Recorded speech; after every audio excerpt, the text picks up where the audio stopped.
오늘 맥주감사주일이라 감사에 대한 주제로 오늘 이제 말씀을 나누는데, 오늘 이 본문은 우리가 주일학기 때부터 잘 아는 본문이에요. 오병이의 기적. 2만 명이 넘는 사람들이 배불리 먹고 12광주리가 남았던 이 기적. 이 기적을 통해서 감사에 대한 부분을 같이 한번 살펴보고자 합니다. 예수님께서 제자들에게 여기 많은 사람들이 있는데 너희들이 먹을 것을 줘라 그랬어요. 그러니까 제자들이 황당하죠. 우리 보고 먹을 것을 주라고요? 그래서 찾았어요. 그래서 막 광고하고 다녔어요. 먹을 거 있는 사람 가져오세요, 가져오세요. 그래서 막 가져오라고 광고를 했어요. 근데 제가 보기에는 이미 다 먹었어요. 배고파서 각자 싸가지고 온 거는 다 먹었어요. 없어요. 이게 며칠 동안 막 지금 말씀을 듣는데 기진맥진하거든요. 이미 다 먹었죠. 근데 그 어린아이가 나중에 이제 천천히 먹으려고 꼽을 쳐놓은 도시락이 하나 있었어요. 근데 이 어린아이도 고민했을 거예요. 야, 이거 갖다 주면 나 못 먹는데 그냥 모른 척하고 뒀다가 내가 혼자 먹어야 되나? 아마 고민했을 것 같아요. 근데 이 어린아이가 참 용기를 냈어요. 갖다 드렸어요. 보니까 5병이에요. 그러니까 떡 5개, 물고기 2마리. 이거밖에 없냐? 제자들이 예, 이거밖에 없습니다. 생각을 해보세요. 지금 이 5,000명, 2만 명을 앞에 놓고 우리가 이거 나눠 먹어야 되는데 이 도시락 하나예요. 오늘 예배 끝나고 우리 과일 간식합시다 하고 모였는데 복숭아 하나인 거예요. 복숭아 하나를 넣고 우리 이거 간식, 과일로 우리 간식 나눕시다 라고 하면은 어떤 느낌이 드실까요? 그 느낌보다 더 심한 거죠. 그런데 예수님은 가져가라. 그래서 그 도시락을 가지사. 여기 보니까 도시락을 가지사라고 돼 있어요. 하늘을 우러러 이렇게. 그러니까 이게 도시락이면은 도시락 하나를 들고 하늘을 우러러. 뭐라고 하시냐면은 그 우러러 축사하시고 축사하셨어요. 이 축사라는 말은 우리 예배 끝나고 나면은 목사님이 그 축도해 주시잖아요. 예, 그 축사가 아니에요. 이 축사의 말은 이거를 정확히 알려면은 한자로 가야 돼요. 필축 감사사예요. 그러니까 감사를 했다는 거예요. 이 축복기도 하는 게 아니에요. 이 도시락을 축복해가지고 이 도시락이 갑자기 축복을 받아서 그 다음에 이 도시락에 있는 오병이어가 축복을 받아가지고 막 불어나는 게 아니에요. 하나님 우리 사람을 축복하지 이 도시락을 축복하지 않아요. 네, 도시락 축복에서 그렇게 된 게 아니에요. 여기 축사는 감사기도 했다는 거예요. 그러니까 이걸 들고 그것도 하늘을 우러러 감사했어요. 하나님께 감사했어요. 이게 감사가 될 수 있는 상황인가요? 아니죠. 근데 감사를 했어요. 영어 성경으로 보면은 명확해요. 영어 성경으로 보면은 give, 주다죠. thanks, 감사. 그래서 정확하게 나와요. 감사를 드렸다는 거예요. 하나님께 이 도시락 하나를 가지고 감사를 드렸다. 이 말이에요. 그러고 난 다음에 이 도시락을 제자들 보고 오라고 해서 줬어요. 주는데 이 도시락에 있는 것을 주는데 이게 떨어지질 않아. 그러니까 제자들이 받을 때 12명이 오면은 일단 떡이 5개인데 하나씩만 줘도 12명이 안 되잖아요. 12명이 어떻게 받겠어요? 근데 한 사람이 받을 때 주는데 이게 떨어지질 않아. 그 다음 사람 주는데 떨어지질 않아. 12명이 다 받았는데 떨어지질 않아. 제자들이 이걸 보고 거기서 확신을 한 거야. 그럼 우리도 나눠줄 때 이 떡이 떨어지지 않고 계속 나가겠구나. 그래 제자들이 그 상황을 보고 믿음이 생겨서 나눠줄 때 그대로 한 거예요. 자기가 받은 그대로. 그러니까 막 나눠준 거야. 안 떨어져. 어떤 사람은 나 배고파요. 1인분 더 주세요. 그래? 더 주고. 나는 3인분이에요. 나는 체격이 있잖아요. 3인분. 3인분 주고. 그래도 떨어지지 않아요. 근데 여기 보면은 배불리 먹었다고 돼 있어. 42절에 다 배불리 먹고. 그러니까 그냥 막 아껴서 먹은 게 아니라 배불리 먹고 남은 조각을 바구니에 거두었더니 12바구니가 되었다 이거예요. 근데 이게 예수님께서 어떻게 이 상황을 보시고 하나님께 감사할 생각했을까? 저는요 이게 너무 의아했어요. 어떻게 이 상황에 우리가 복숭아 하나를 놓고 감사하는 거하고 똑같은 거예요. 어떻게 이 상황에서 감사했을까? 이게 가능한가? 예, 그것을 알게 달라고 기도를 했어요. 하나님, 이 예수님이 이 상황에서 감사를 했는데 어떻게 해서 이 상황에서 감사를 할 수 있었나요?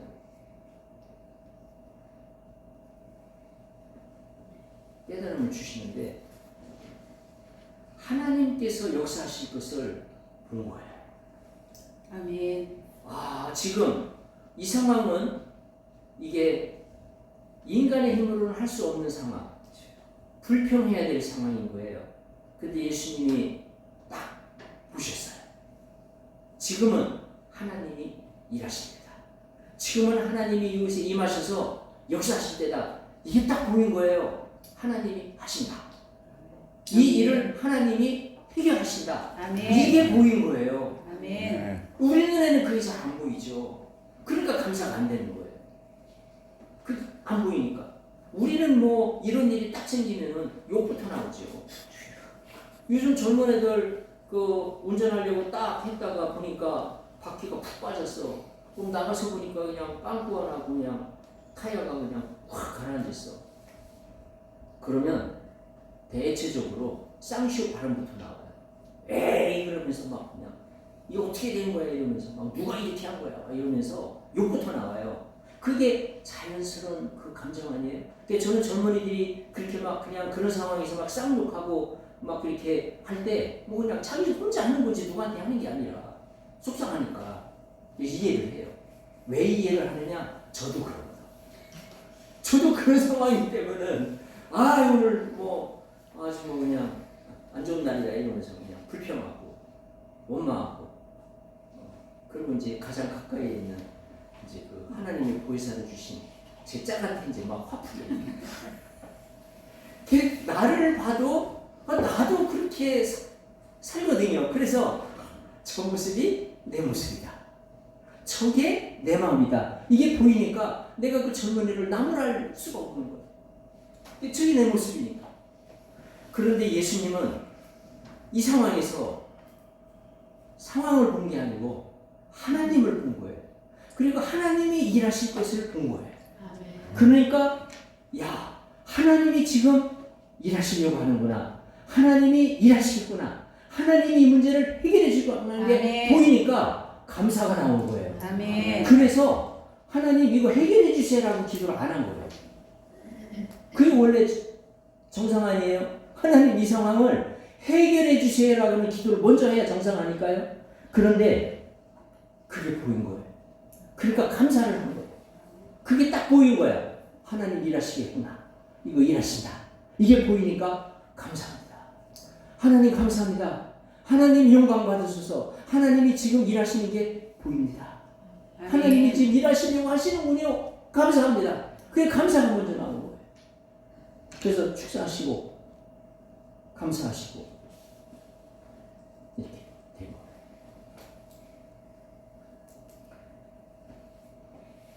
이 어려운 일이 있을 때 우리는 상황을 보는 게 아니라 하나님이 일하실 것을 본다면 감사할 수 있어요. 아멘. 만약에 그게 안 보이면은 먼저 기도를 하면 돼요. 하나님, 제가 이 상황입니다. 해결해 주세요. 해결해 주세요. 하나님은 하실 수 있습니다. 기도를 하고 그 다음에 기도하는 것을 믿고 그 다음에 믿음이 생기면 그 다음에 감사를 하는 거예요. 근데 예수님은 그냥 보였기 때문에 감사를 하신 거고 우리는 못 볼 수 있어. 안 보일 수 있어요. 그게 믿어지지 않을 수도 있어요. 그러니까 우리는 순서대로 해야 돼. 해결해 달라고 기도하고 믿고 그 다음에 믿음이 생기면 감사하고 그래서 우리는 어려운 일이 생길 때에도 감사할 수 있다. 이것을 보여주시는 본문이 되겠어요. 이제 우리가 또 다른 본문을 하나 보고자 하는데요. 이 본문은 좋은 일이 생긴 거예요. 지금 조금 전에 본 거는 어려운 일, 불평해야만 될 일이 생긴 거지만 지금 또 다른 이 본문에서는 좋은 일이 생긴 거예요. 어떤 좋은 일이 생겼느냐? 예수님이 누가복음 17장 11절부터 나와요. 안 찾으셔도 돼요. 누가복음 17장 11절에 보니까 예수께서 예루살렘으로 가실 때에 사마리아와 갈릴리 사이로 지나가시다가 한 마을에 들어가시니 나병 환자 10명이 예수를 만나 멀리 서서 나병 환자 10명이 거기 모여 있었어요. 나병 환자들은 격리가 되잖아요. 같이 살 수 없어요. 자기들끼리 모여요. 그러니까 얼마나 그 공감대가 강하겠어요. 나병 환자라고 하는 공통분모 끈끈하거든요. 그러니까 이 10명은 아주 친형제처럼 탄탄해요. 이름이 달라고 성이 달라도 탄탄해요. 한 마음이에요. 공통점이 있어요. 같은 마음이에요. 예수님이 지나가는 걸 봐요. 그러니까 이 10명이 딱 같은 마음이 들었어.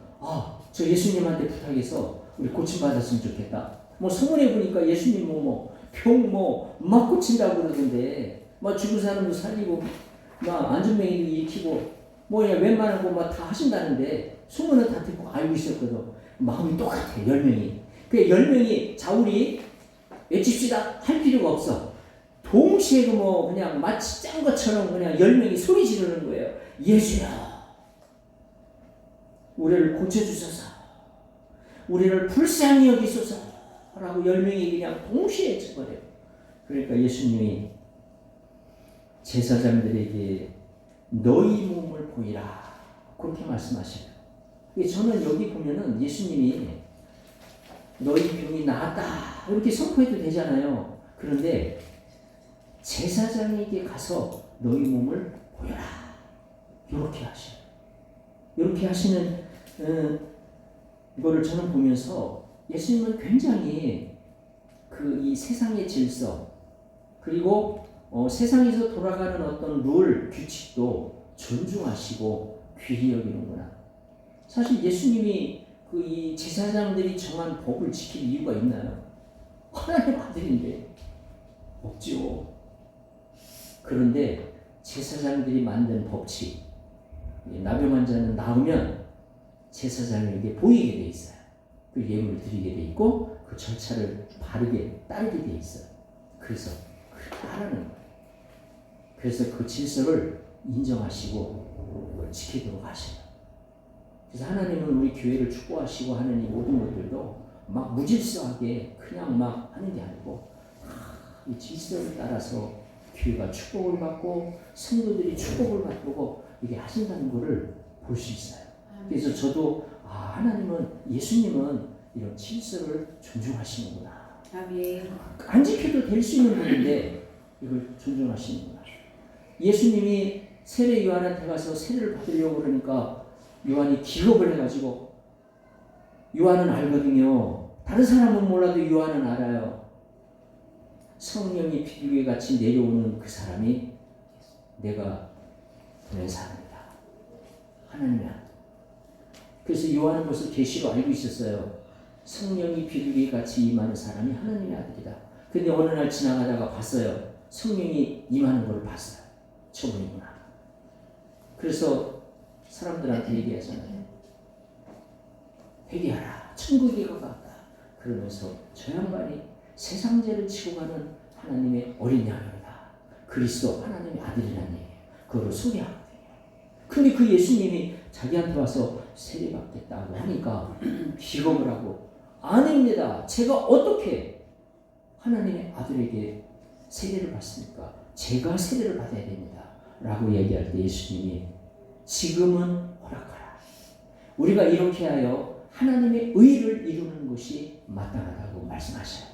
그러니까 그때 요한이 순종합니다. 그러니까 예수님은 이렇게 질서를 존중하시고 그거를 깰 수 있는 권한과 능력과 신분이 되지만 그걸 존중하시는 분이다. 이걸 알 수 있어요. 그래서 우리 교회가 가지는 모든 질서나 이런 게 참 어찌 보면은 하나님 편에서 보면은 참 하나님 입장에서 보면은 그거 다 쓸데없는 건데 그래도 존중하시고 그런 것을 인정하시고 그 질서 속에서 일하시는 하나님의 것을 볼 수 있어요. 그래서 오늘 여기 보니까 내 몸을 보이라 그랬어요. 그래서 이 10명이 가다가 그러니까 이제 처음에는 이 나병 환자들이 제사장에게 몸을 보이고 나면은 병이 낫겠구나라고 생각을 했을 텐데 아니에요. 처음에는 그렇게 생각하고 갔겠지. 제사장이 갔겠지. 근데 가다 보니까 몸이 난 거를 알았어요. 그래서 여기 보니까 가다가 깨끗함을 받은지라. 낫네?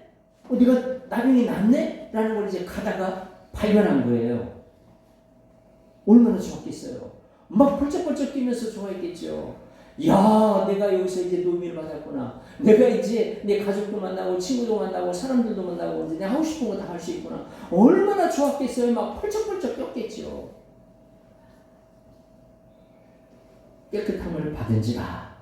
그런데요, 그 중에 한 사람이 15절에 보니까 그 중에 한 사람이 예수님께 다시 나아와요. 큰 소리로 하나님께 영광을 드려요. 하나님 감사합니다. 저에게 은혜와 긍휼을 베풀어 주셔서 감사합니다. 라고 큰 소리로 하나님께 영광을 돌리고 그리고 예수님의 발에 넙적 엎드려요. 너무 감사합니다. 지금 나병이 났는데 지금 뭐 넙적 엎드리는 게 문제예요. 뭐 100번을 엎드리라고 엎드릴 수 있죠. 넙적 엎드리면서 여기 보세요. 넙적 엎드려요. 예수의 발 아래 엎드려. 사실은 이 모습은요, 원래 구약 시대에 우리가 하나님 앞에 기도하는 모습이에요. 원래 우리가 구약 시대에 이 이스라엘 사람들이 기도할 때는 그냥 바닥에 넙적 엎드려 가지고 그냥 바닥에 완전히 배를 땅에 대고 넙적 엎드리고 막 기도를 해요. 원래 그런 식으로 기도를 해요. 우리는 뭐 의자에 멋있게 앉아서 품제고 이렇게 기도를 드리지만 원래 하나님 앞에 그렇게 기도하는 게 유대인의 그 기도법이거든요. 이게 바로 그런 모습이 넙적 엎드려 감사하니 그는 사마리아 사람이라. 사마리아 사람이에요. 그 10명 중에는 유대인도 있고 이스라엘 사람도 있어요. 물론 사마리아 사람도 또 있을 수 있겠죠. 섞여 있어요. 왜냐하면 그 사람들끼리 격리되어 있기 때문에 모여서 사는 거니까 모여 있다 보니까 그런 거죠. 근데 그 중에는 유대인도 있고 이스라엘 사람도 있고 유대인이나 이스라엘 사람은 하나님에 대해서 잘 알고 자기들이 하나님이 택한 선민이라는 자부심과 긍지를 갖고 있는 사람이잖아요. 누구보다도 자부심과 긍지가 있는 사람이야. 근데 그런 사람들 아무도 안 왔어요. 사마리아인은 배척을 받아요. 왕따를 당해요. 그리고 유대인과 이스라엘 사람들로부터 부정한 사람이라고 하는 대접을 받으면서 그 모멸과 멸시를 받으면서 살고 있는 사람이에요. 그 사마리아인 중에 한 사람만이 감사를 한 거예요. 그래서 예수님이 하도 기가 막혀가지고 예수님이 뭐라고 말씀하세요? 너희 중에 10사람이 있지 않느냐?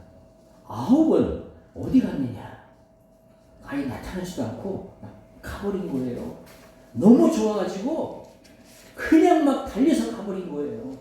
뭐 누구를 만나러 갔는지 모르겠죠. 뭐 친구를 만나러 갔는지 가족을 만나러 갔는지 너무 좋아가지고 이미 벌써 다 가버리고 없어요. 그러니까 9은 어디 있느냐? 주변에 있지도 않아. 아예 보이질 않는 거예요. 사마리아 사람만 와 있는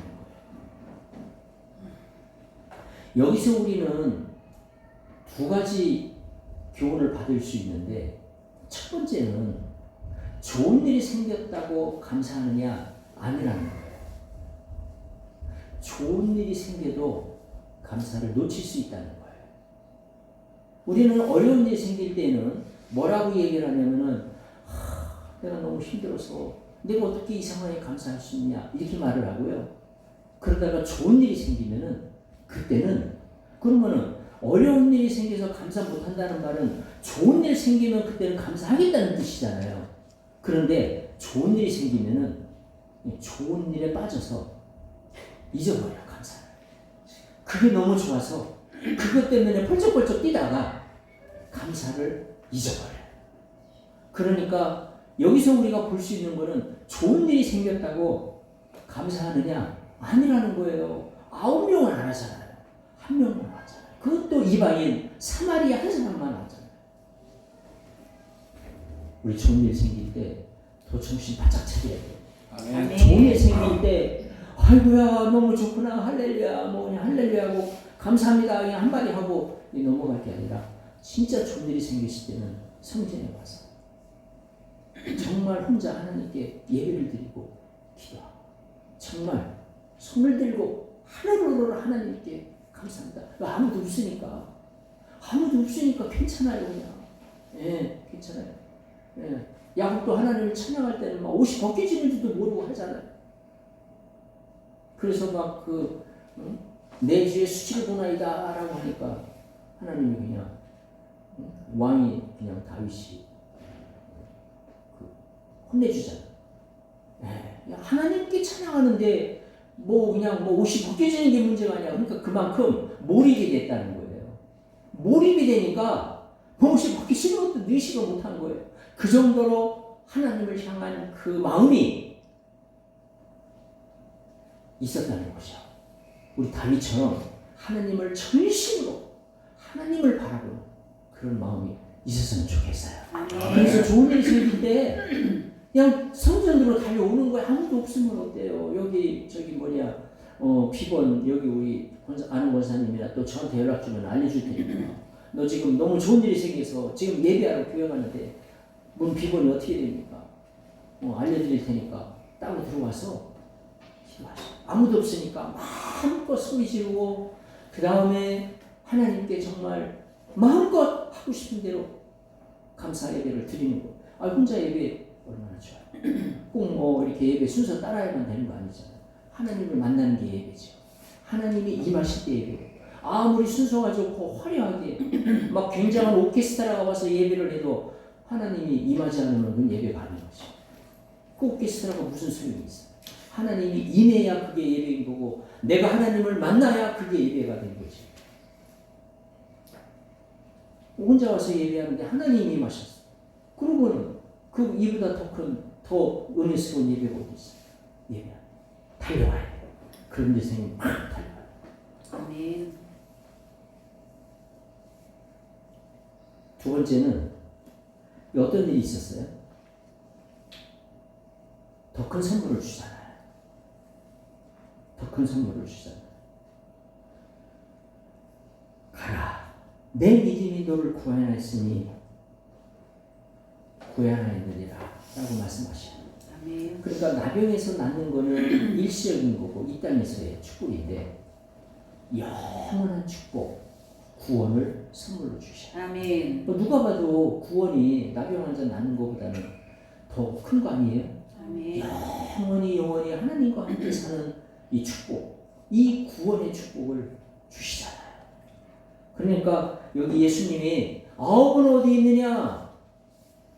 이렇게 막 그 한탄해 하신 게 아니 이 사람들 보르장머리도 없네. 어떻게 내가 이렇게 좋은 일을 했는데 감사하지도 않아. 뭐 이런 뜻에서 한 게 아니에요. 아니 얘들이 감사할 줄도 모르네. 그래가지고 9이 어디 있냐고 찾으신 게 아니에요. 예수님의 마음은 감사하는 사람에게 그 다음 선물 더 큰 거를 주려고 준비하고 있었던 거예요. 그래서 오면은 주려고 준비하고 있었는데 한 명밖에 안 하기 때문에 너무 안타까워서 9은 어디 갔냐 이런 거예요. 얘들 보르장머리 없다고 얘들 혼내줘야 된다고 그런 마음으로 한 게 아니에요. 그 다음 선물을 주려고. 그래서 좋은 일이 있을 때 우리는 무조건 감사하자.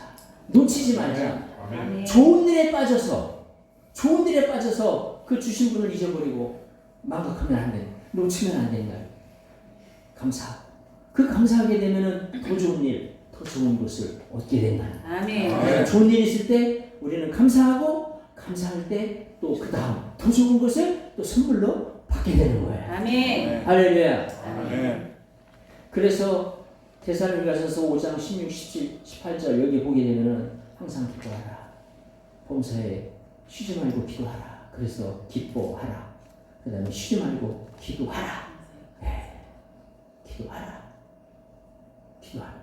그 다음에 세 번째, 범사에 감사하라. 이 범사가 뭐예요? 어려운 일이 있을 때도 감사하고, 좋은 일이 있을 때도 감사하고, 감사하라. 이는 예수 그리스도 안에서 너희를 향하신 하나님의 뜻이니라. 아멘. 왜 이게 하나님의 뜻일까? 이 감사에 담겨있는 하나님의 뜻이 뭘까? 저 이걸 찾기 위해서 성경 여기저기 많이 보고 기도하고 막 그랬어요. 시편 50편 23절에 보니까 감사로 제사를 드리는 자가 여호와를 영화롭게 하나니 그의 행위를 옳게 하는 자에게 하나님의 구원을 보이리라. 그 말씀입니다. 아멘. 감사로 제사를 드리는 자가 여호와를 영화롭게 한다는 거예요. 웨스트민스터 수요일 문답 1조에 보면은 인간의 제일 되는 목적이 무엇이냐 아시나요? 하나님께 영광을 돌리는 것이다. 하나님을 영화롭게 하는 것이다. 그게 수요일이 웨스트민스터 수요일 문답. 그러니까 인간의 삶의 목적 제1조 가장 중요한 거 인간이 왜 사냐? 하나님께 영광 돌리는 거, 하나님을 영화롭게 하는 거다 라고 말하고 있어요. 그런데 여기 보니까 감사로 제사를 드리는 자가 하나님을 영화롭게 한다는 거야. 이야, 감사로 제사를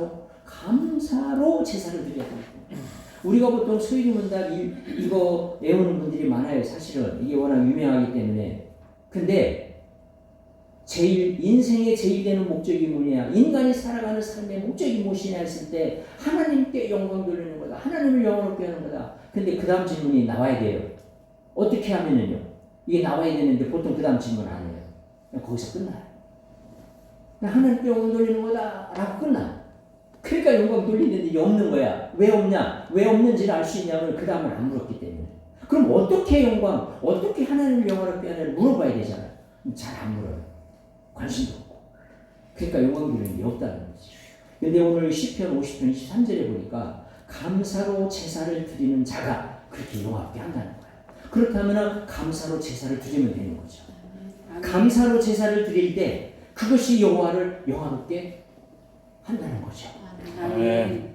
감사로 제사를 드리면서 여호와를 영화롭게 하는 우리 모두 성도님들 되시기를 축원합니다. 아멘. 예배 시간마다, 기도 시간마다, 그 다음에 집에서 기도할 때. 근데 이거는 집에서 일할 때도 그래요. 회사에서 일할 때도 그래요. 로마서 12장 1절에 보면은 너희 몸을 하나님이 기뻐하시는 거룩한 산 제사로 드리라. 살아있는 제사로 드리라는 거예요. 죽은 제사가 아니라 이 살아있는 제사, 이거는 뭘 의미하냐면은 우리의 모든 일상생활 삶까지 포함해서 우리의 삶 전체가 하나님 앞에 제사가 된다는 거예요. 그래서 우리는 직장에서 일할 때도 제사하는 마음으로, 예배하는 마음으로, 하나님께 예배하는 마음으로 그리스도를 대하듯 고객을 대해야 됩니다. 그리스도를 대하듯 고객을 대하면 고객이 감동하고 고객이 열광하고 다시 찾아오게 돼 있어요. 그런 마음으로 고객을 대하라는 거예요. 우리의 삶 전체가 예배가 되라는 거예요. 살아있는 예배, 산제사를 드리라. 그거죠. 그러니까 여기서 말하는 감사의 제사는 예배 때만이 아니고 직장에서 일할 때도 항상 감사한 마음을 가지고, 감사한 마음을 가지고 상사에 대해서 또 보스에 대해서 또 사장님에 대해서 그런 마음으로 일하는 사람들, 이런 사람들은요 그게 드러나요. 말 속에 드러나고요, 행동 속에 드러나요. 그러니까 사장한테 기용받고 사랑받고 승진도 잘 되고 일이 잘 될 수밖에 없어요. 근데 감사하는 마음이 없고 불평을 해. 말은 안 해. 속으로 다 드러나요. 근데 행동으로 드러나고 표정으로 드러나고 다 드러나요. 결국엔 잘리지. 그러니까 이 감사하는 마음으로 예배뿐만 아니라 우리의 삶 전체를 그렇게 감사로 제사 그렇게 살려. 감사한 마음으로 고객을 해. 어떤 매장에 가면은 어떤 종업원들은 막 짜증을 내. 아니 고객이 좀 불편해서 요청을 하면 좀 뭐 그게 잘 안 되더라도 어떻게든 해결해 주려고 그러고 감사하게 생각을 했죠. 아, 고객들이 이런 불편을 느끼는구나, 이런 걸 알려주는구나, 그걸 감사하게 생각하고 그런 마인드로 문제를 해결해 주고 접근을 하면 고객들이 감동을 하죠. 야, 이 종업원, 이 매장은 정말 고객을 위하는 데구나. 우리의 고충을 받고 도와주는, 이거 그럼 다시 찾게 되죠. 아멘. 그러나 막 그냥 정말이 짜증내고 아유 그런 건 여기서는 없어요. 딴 데 가서 하시고 여기서는 그런 서비스 없어요. 그냥 이렇게 핀잔을 주고 그냥 불평해 버리면은 그 고객 다시 가겠어요? 안 가지. 우리의 삶 전체가 감사. 우리 매장을 찾아주는 그 고객이 얼마나 감사해요. 그냥 감사한 거예요. 불평하는 고객도 감사한 거예요. 불평하고 가는 게 낫지 불평 안 하고 안 가는 게 나아요. 불평을 하면서도 그 매장을 찾아준 게 고마운 거 아니에요? 그럼 감사해야죠. 고마운 마음으로. 그렇게 대하면 그게 감사의 제자인 거죠. 그런데 이 감사에는요 비밀이 있다는 걸 알았어요. 어떤 비밀이냐? 그 23절 후반부가 그 비밀이에요. 감사로 제사를 드리는 자가 여호와를 영화롭게 하나니 그 행위를 옳게 하는 자에게 하나님의 구원을 보이리라. 저는 그 후반부가 이해가 안 돼가지고 참 기도 많이 했어요. 하나님 이 구절은 잘 이해가 안 됩니다. 앞뒤가 연결이 안 됩니다. 감사, 그 다음에 옳은 행위, 그 다음에 구원. 이 연결이 잘 안 되는 거예요. 연결이 안 돼서 이걸 놓고 기도하는데 하나님 깨우쳐 주셔요. 감사하는 사람은 옳은 행위를 하게 돼 있고 옳은 행위를 하다 보면 구원을 받는다. 그래서 제가 이렇게 살펴봤어요. 진짜 그런가? 진짜 감사하는 사람은 옳은 행위로 나아가게 되나? 제가 봤어요. 그리고 내가 주변에 있는 사람들을 잘 살펴봤어. 그래서 제가 통계를 내봤더니 감사를 하는 사람, 감사하다는 말을 자주 하고 진짜 마음속에 감사하는 마음을 가지고 있는 사람들은 보니까 옳은 행위 쪽으로 가더라고. 그 사람들의 삶은 옳은 행위로 점점 다가가요. 그리고 일이 잘 풀리고 모든 일이 잘 되더라고. 그런데 매사가 불평불만, 그 다음에 감사가 없고 원망, 남을 탓하고 막 이렇게 되는 사람들은 아니구나. 이게 통계적으로 보이더라고. 그래서 제가 깨달았어요. 아, 감사는 옳은 행위로 인도하는 관문이구나. 감사를 하게 되면 옳은 행위로 나아가는 그것이 시작이구나. 그 길이 열리는구나. 그래서 이 자녀들에게도 감사를 가르쳐야 돼요. 우리 여기 있는 청소년들 항상 감사하세요. 집에 들어갈 때 어머니, 아버지 감사합니다. 저를 낳아주시고 키워주셔서 감사합니다. 제가 공부를 못해도 혼내주지도 않고 감사합니다 하면서 감사해요. 그리고 또 나올 때 또 감사해. 다녀오겠습니다. 감사합니다. 맛있는 밥 해주셔서 감사합니다. 잘 먹습니다. 감사하고. 청소년들 중에서도 제가 살펴보면요, 감사하는 학생들, 감사하는 자녀들은 잘 돼요. 그리고 옳은 행위로 가요. 그런데 불평하는 자녀들이 있어요. 심지어 그 사람은 돈도 없는데 왜 날 낳으셨냐. 나를 낳았으면은 돈을 줘서 장가도 가게 하고 책임을 지셔야 될 거 아니냐. 아니 돈도 없으신데 왜 나를 낳으셨냐. 이렇게 불평하는 사람도 있어요. 할 말이 없어요. 할 말. 돈이 없는 그 부모님도 불쌍해서 할 말이 없고 그렇게 얘기하는 자식을 보면서도 뭐라고 할 말이 없어요. 감사할 때 감사하는 자녀가 감사하는 사람이 옳은 행위로 가게 돼 있어요. 옳은 행위로 점점 가요. 하나님을 향해 가게 돼 있어요. 옳은 행위로 가게 돼 있어요.